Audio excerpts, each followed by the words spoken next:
Bismillah walhamdulillah alladzi asra bi'abdihi laylan minal masjidil haram ilal masjidil aqsa alladzi barakna hawlah wassalatu wassalamu ala man la nabiyya ba'dah sayyidina wa habibina wa syafi'ina wa maulana Muhammad miftahi babi rahmatillah wa ala alihi wa ashabihi wa man tabi'ahu wa walah wa la hawla wa la quwwata illa billah. Amma ba'du, hadratil mukarram wal muhtaram, yang mulia para alim, para ulama, para asatid, wabil khusus guru-guru kita Kiai Haji Dr. Andes Muhammad Ja'far, Kiai Haji Zulfa Mustafa Muqarrabin Yusuf, Kiai Haji Ahmad Habibi Abdul Rashid Ramli, dan juga Ustadz Zidan. Kita doakan semuanya mudah-mudahan sehat afiat, panjang umur, dan barokah manfaat ilmunya buat kita. Juga tidak lupa kepada pengurus Masjid An-Nasuha, Bapak Kiai Haji Syatibi dan seluruh jajaran pengurusnya, serta pengurus Majelis Ta'lim Ukhuwah Islamiyah Bapak Haji Basroin dan Ustadz Haji Muhammad Tahir, serta seluruh para jamaah yang hadir pada kesempatan pagi hari yang mubarakah ini, yang mudah-mudahan semuanya dimuliakan Allah Subhanahu wa ta'ala. Puji syukur kita panjatkan kehadirat Allah. Pagi ini kita kembali hadir dalam majelis rutin kita, Majelis Ukhuwah Islamiyah, yang harusnya tausiah pada kesempatan pagi hari ini guru-guru kita, Kiai Zulfa atau Kiai Habibi. Tapi sampai 7:30 ini beliau mungkin banyak sekali kesibukan, maka akhirnya saya bukan tausiah, ngisi kekosongan aja. Karena kalau tausiah ada guru, kalau kata adat istiadat santri itu nggak sopan. Masih ada guru kita Kiai Ja'far dan orang-orang tua lainnya. Maka tabarruk, mengambil keberkahan daripada peringatan Isra wal Mi'raj yang insya Allah jatuh pada hari Senin besok. Pagi hari ini kita kembali mengingat, mengenang daripada peristiwa tersebut. Mudah-mudahan niat kita untuk mengagungkan syiar Allah, yakni memperingati peristiwa Isra wal Mi'raj ini, Allah Subhanahu wa ta'ala akan memberikan keberkahan yang banyak buat kita semua. Karena Allah berfirman, fadzakir fa inna dzikra tanfa'ul mu'minin. Berikanlah peringatan, karena sesungguhnya peringatan itu sangat banyak manfaatnya buat orang yang beriman. Betul kan? Yang sering memperingati saja kadang-kadang lupa, apalagi yang nggak pernah memperingati. Yang sering diingetin aja kadang-kadang lupa, apalagi yang nggak pernah diingetin. Bulan Rajab yang mulia ini ada satu peristiwa yang luar biasa, tepatnya pada tanggal 27 Rajab, yakni peringatan Isra wal Mi'raj. Kadang-kadang kita ini cuma tahu ada tanggal merah doang, tapi nggak tahu itu tanggal merah peristiwa apa. Yang dibuletin buat acara holiday. Ini tanggal merah nih, besok kita jalan-jalan. Bukan kita buletin, wah pas peristiwa Isra Mi'raj, bagaimana kita bikin acara untuk kembali mengenang peristiwa yang nggak pernah Allah Subhanahu wa ta'ala berikan kepada semua manusia dari awal sampai akhir, kecuali kepada baginda kita Nabi Muhammad sallallahu alaihi wasallam. Peristiwa Isra wal Mi'raj ini dilatar belakangi dengan bagaimana susah dan sedihnya baginda Nabi Muhammad sallallahu alaihi wasallam pada tahun itu. Tahun itu seluruh ulama-ulama sejarah menulis dalam sejarah kitab tarikhnya, menyebutkan bahwa tahun itu merupakan amul huzn. Apa Bu? Bu, kedengeran nggak? Jelas nggak? Alhamdulillah. Amul huzun artinya tahun kesedihan buat baginda Nabi Muhammad sallallahu alaihi wasallam. Nabi tahun itu luar biasa mendapatkan ujian yang berat dari Allah. Dua orang yang sangat dicintai dan mencintai Nabi, bahkan sangat membela baginda Nabi Muhammad SAW, di tahun itu diwafatkan oleh Allah Subhanahu wa taala. Dua orang itu yaitu adalah yang pertama Sayyidatuna Khadijah, istrinya Rasulullah SAW. Yang kedua adalah Abi Thalib, pamannya Rasulullah SAW. Bayangin, dalam satu waktu, dalam satu tahun ditinggal dua orang yang sangat mencintai Rasul. Bukan cuma mencintai, membela dakwahnya Rasulullah SAW.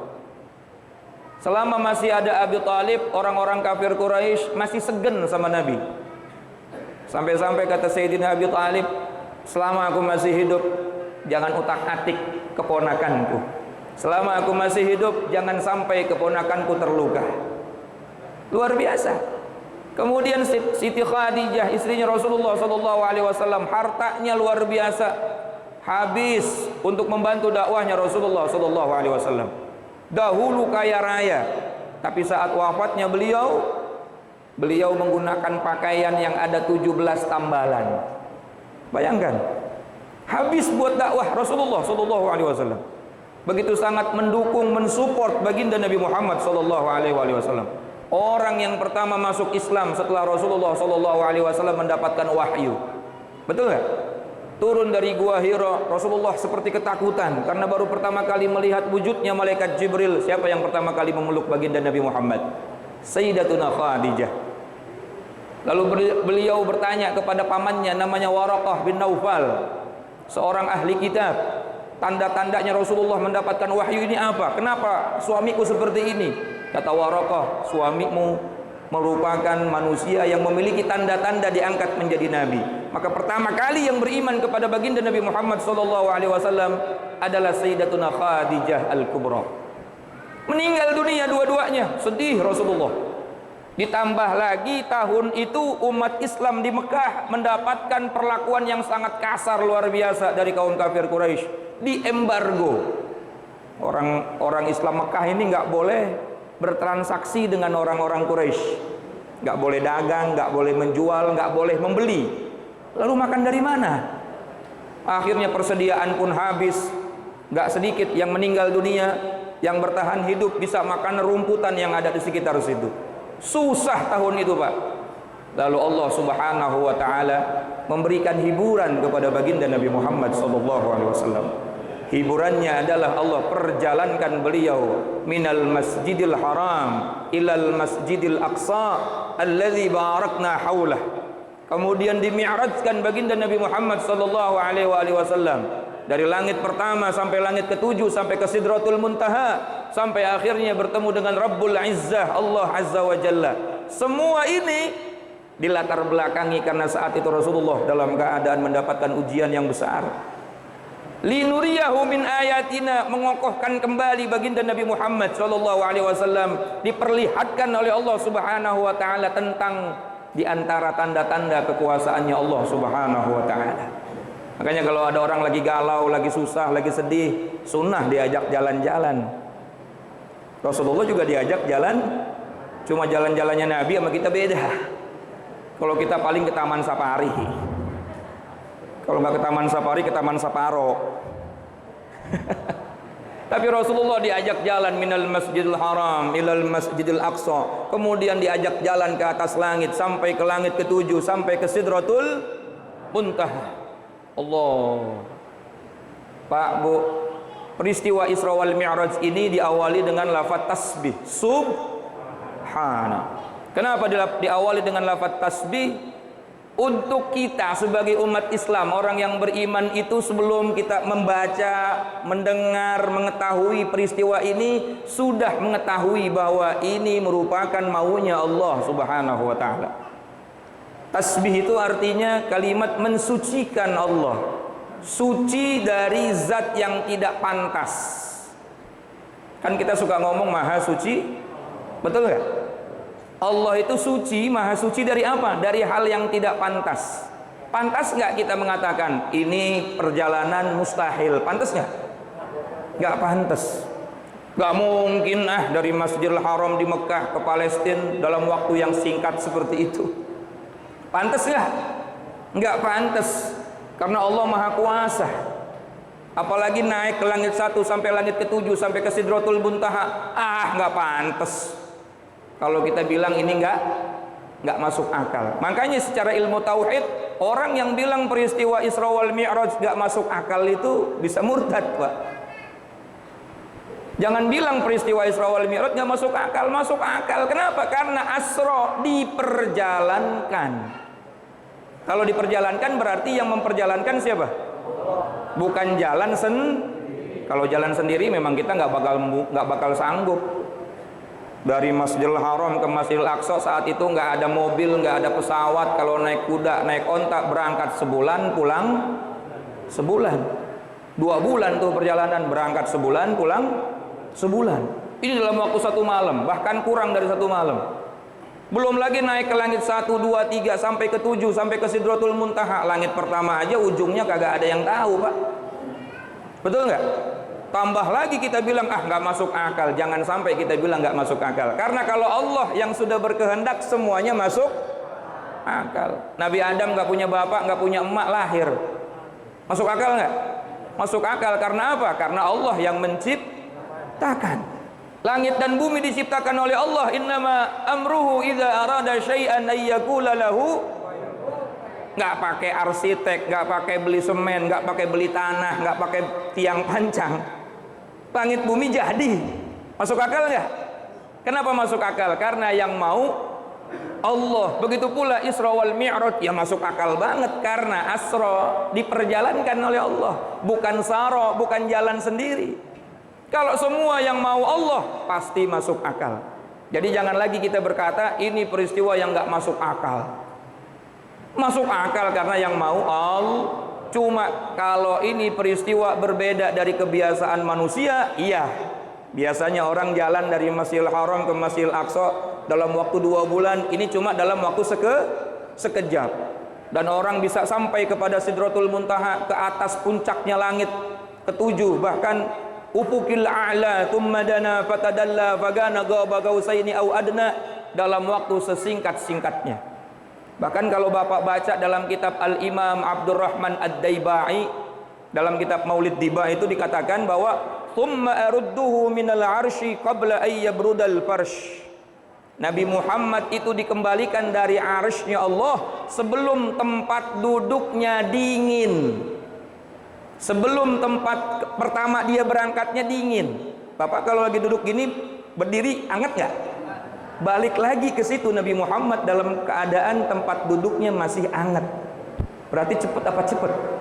Cepet sekali. Gampang bagi Allah Subhanahu wa ta'ala. Ini waktu kita cuma setengah jam ingin menjabarkan peristiwa Isra wal Mi'raj, Masjidil Haram, Masjidil Aqsa, kemudian peristiwa-peristiwa hikmahnya, lalu langit 1 sampai langit ke-7. Kayaknya kalau setengah jam cuma dapat ujungnya doang, Pak. Tapi nggak masalah, yang penting kita tabarrukan, ngambil keberkahan peristiwa Isra wal Mi'raj. Jadi yang pertama poinnya, Isra Mi'raj terjadi karena Rasulullah SAW tahun itu dalam keadaan sedih luar biasa, susah luar biasa, sehingga disebutnya tahun itu adalah Ammul Huzun, tahun yang penuh dengan kesedihan. Yang kedua, saat Rasulullah SAW dimi'rajkan langit 1 sampai langit ke-7 sampai ke Sidratul Muntaha, lalu Rasulullah SAW sampai ufukil a'la, malaikat Jibril diem, gak bisa melanjutkan perjalanan, padahal beliau sudah menemani Rasulullah dari Mekah, sudah menemani Rasulullah dari pertama perjalanan, tapi sampai ke Sidratul Muntaha malaikat Jibril gak bisa meneruskan perjalanan. Kata Rasulullah, Jibril, kenapa engkau diam? Aku tidak diizinkan oleh Allah Subhanahu wa ta'ala. Fa'araja nafsahu, maka Rasulullah SAW mi'raj sendiri, naik sendiri tanpa lagi ditemani oleh malaikat Jibril. Apa hikmahnya, Pak? Allah pengen menunjukkan kepada seluruh makhluknya, bahkan kepada seluruh malaikat, inilah manusia yang makomnya tidak ada yang bisa menandingi, bahkan Jibril pun tidak sampai kepada makom ini. Kedudukannya tidak ada yang bisa menandingi, bahkan Jibril pun tidak bisa menandingi kedudukan ini. Kedudukan baginda Nabi Muhammad yang sangat luar biasa mulianya, yaitu kedudukan yang tidak akan pernah bisa ditandingi oleh siapapun, nabi manapun, rasul manapun, hatta Jibril, bahkan malaikat Jibril pun tidak bisa menandingi kedudukan baginda Nabi Muhammad sallallahu alaihi wasallam. Shallu ala Nabi Muhammad. Jadi beliau ke atas langit bukan ke tempatnya Allah, awas nih. Beliau ke Sidratul Muntaha bukan ke tempatnya Allah, karena kita udah ngaji tauhid, Allah itu tidak bertempat dan tidak butuh dengan tempat. Allah itu maha kuasa, segala sesuatunya atas kekuasaannya, dan Allah nggak butuh dengan apa yang diciptakan. Semua ciptaan Allah, Allah nggak butuh dengan itu semua. Tetapi Nabi naik ke atas langit sampai ke Sidratul Muntaha, sampai ke tempat yang tertinggi. Allah ingin menunjukkan kepada seluruh makhluknya, inilah hambaku dengan makom tertinggi yang tidak akan pernah bisa digapai oleh siapapun. Kira-kira paham Pak? Jadi jangan beranggapan Nabi mi'raj ke atas lalu kita mengatakan Allah ada di atas. Jangan, kita udah ngaji tauhid, betul ya? Nah kalau misalnya alasannya, tapi di sana nanti ketemu sama Allah, lah Nabi Musa dulu ketemu sama Allah di mana? Di Gunung Tursina, di Bukit Tursina. Betul nggak? Pada saat Nabi Musa naik ke Bukit Tursina, kemudian sendalnya masih dipakai. Lalu Allah Subhanahu wa taala berfirman kepada Nabi Musa, "Ya Musa, ikhla' na'laik, innaka bil wadil muqaddasi tuwa." Wahai Musa, copot sendal kamu, sesungguhnya kamu dalam tempat yang disucikan. Apakah kita akan mengatakan Bukit Tursina itu tempatnya Allah? Berani ngomong begitu? Enggak. Cuma Nabi Musa dipanggil ke Bukit Tursina, lalu Allah dengan mukhalafatul hawadisnya, dengan kemuliaannya, dengan keagungannya, mengizinkan Nabi Musa dibukakan hijab pendengarannya, lalu Nabi Musa mendapatkan wahyu di Bukit Tursina. Bukan berarti Allah ada di bukit. Begitu pula ketika Rasulullah mi'raj sampai ke Sidratul Muntaha, sampai ke Al-Mustawa, bukan berarti Allah ada di langit, di atas langit. Karena semua milik Allah, semua ciptaan Allah, dan Allah nggak butuh dengan itu semua. Cuma ketika naik ke atas, di situ Allah ingin menunjukkan kepada semua makhluk, inilah makhlukku, inilah hambaku, inilah kekasihku yang makomnya setinggi ini, yang tidak akan pernah bisa digapai oleh siapapun. Shallu ala Nabi Muhammad.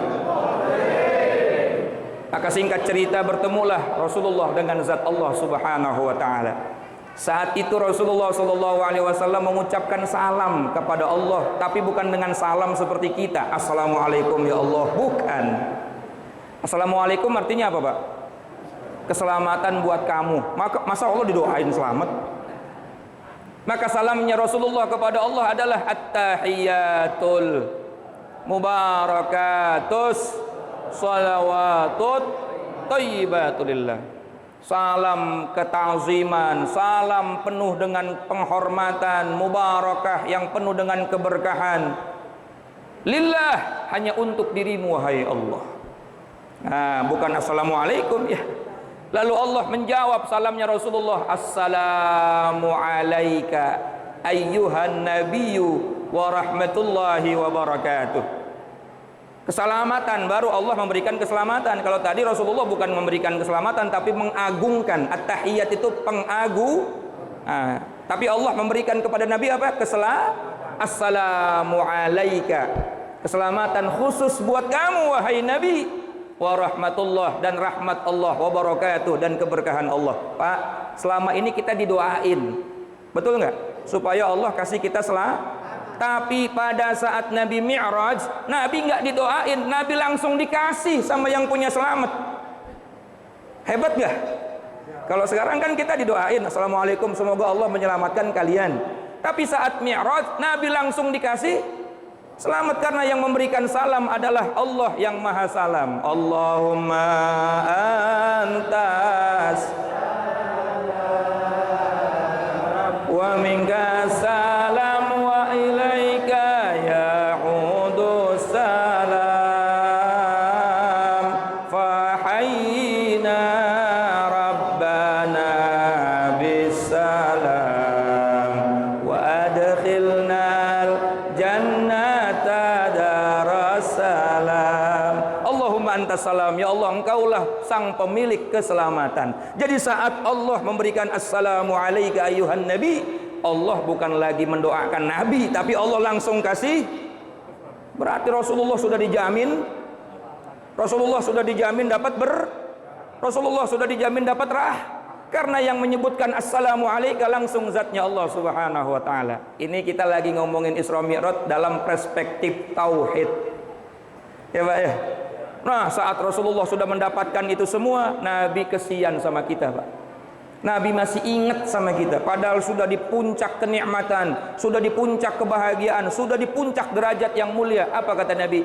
Assalamu alaina wa ala ibadillahis salihin. Ya Allah, jangan kau berikan salam keselamatan hanya buat saya saja, ya Allah. Berikan kepada kami. Hebat Nabi kita Muhammad, nggak mau senang sendiri. Kalau kita lagi dalam puncak kemewahan, puncak kenikmatan, kira-kira ingat nggak sama teman kita, Pak? Jangan nama teman, nama bini aja lupa.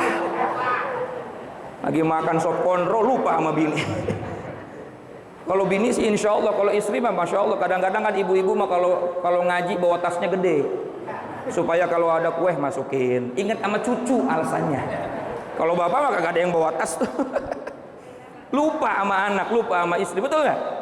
Rasulullah Sallallahu Alaihi Wasallam saat mendapatkan puncak kenikmatan, beliau masih ingat sama kita. Assalamu alaina, ya Allah, berikanlah keselamatan bukan hanya kepada saya, tapi kepada kami semua. Wa ala ibadillahi salihin, dan semua hamba-hambamu yang subhanallah.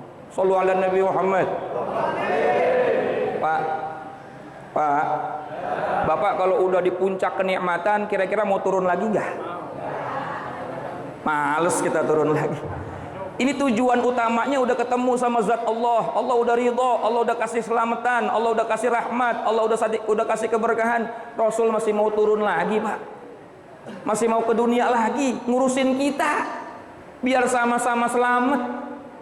Masya Allah. Makanya kalau hati kita nggak ada rasa cinta sama Nabi, ya Allah, kita nih sadar apa kagak sih yang bakal nyelamatin kita di akhirat siapa? Yang berjuang buat kita siapa? Di dunia Nabi Muhammad nangis bukan buat istrinya, bukan buat anaknya, tapi buat kita. Laqad ja'akum rasulun min anfusikum azizun 'alaihi ma 'anittum harisun 'alaikum bil mu'minina raufur rahim.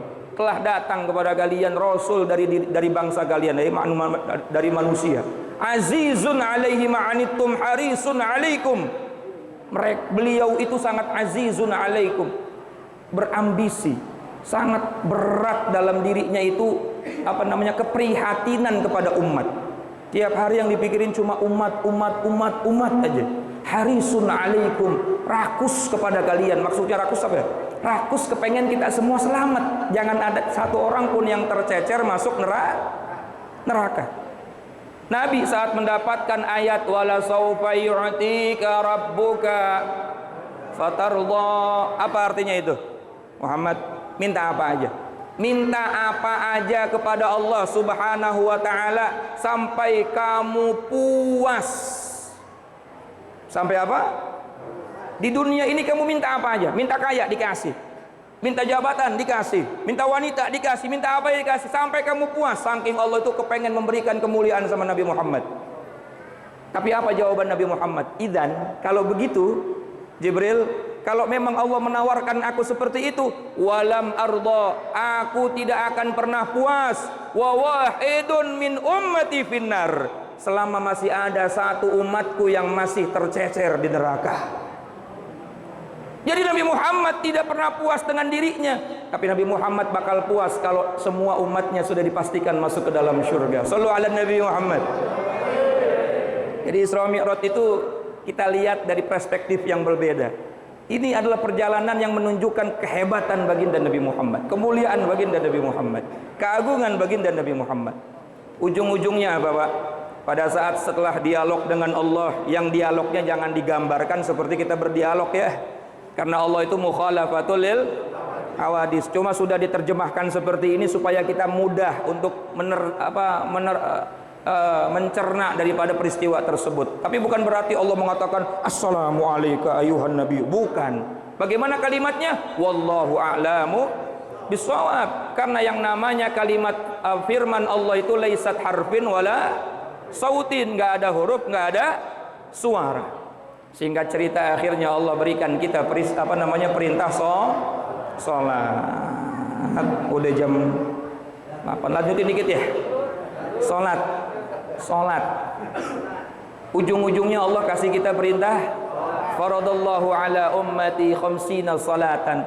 Allah pertama kali memberikan perintah kepada umatku, kata Nabi, 50 waktu sholat. Falam azal, tapi aku nggak berhenti meminta keringanan kepada Allah. Pak, lihat lagi nih perjuangan Nabi. Tadi sudah minta selamat buat umatnya. Sekarang Nabi berjuang supaya umatnya nggak dapat beban yang berat. Bayangkan kalau 50 waktu kita dapat perintah sholat.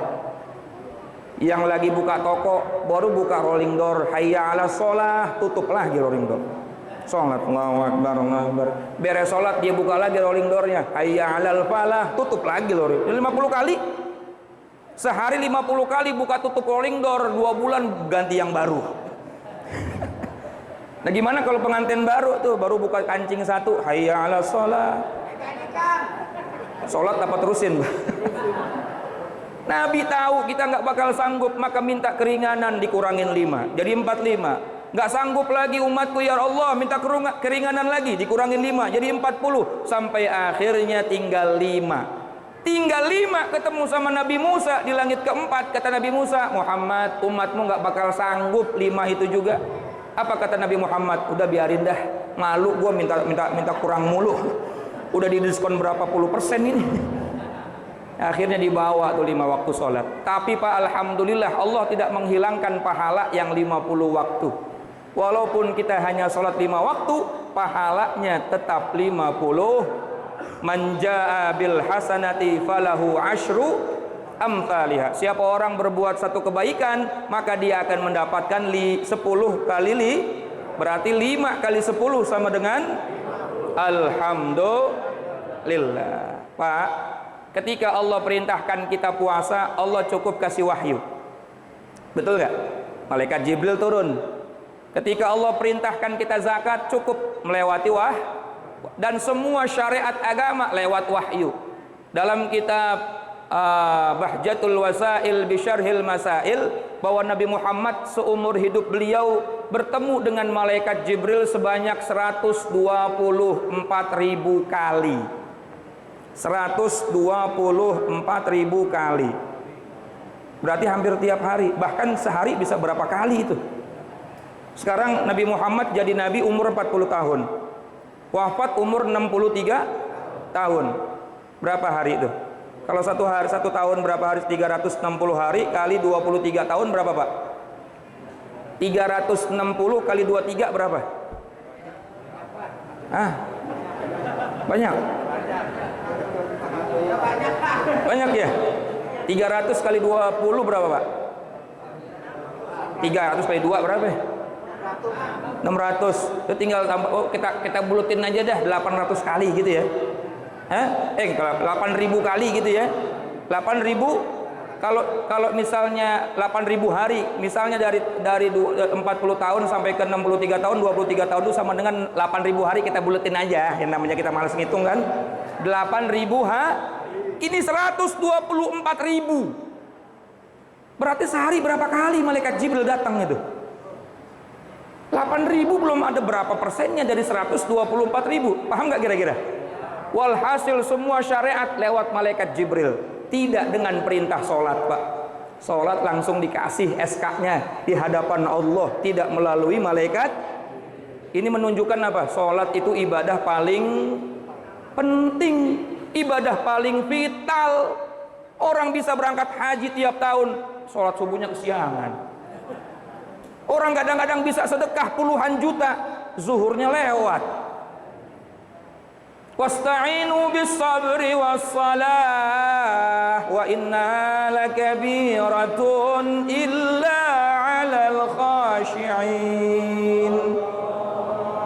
Mintalah pertolongan kepada Allah dengan jalan sabar dan dengan jalan sholat, kata Allah. Dia yang langsung perintahin Allah. Kalau kita punya masalah, punya urusan, cuma dua jalannya. Yang pertama sabar, yang kedua buru-buru sholat. Tapi kata Allah, sholat itu berat, lakabiratun, sholat itu sangat berat, illa alal khasyin, kecuali bagi orang-orang yang takut sama Allah.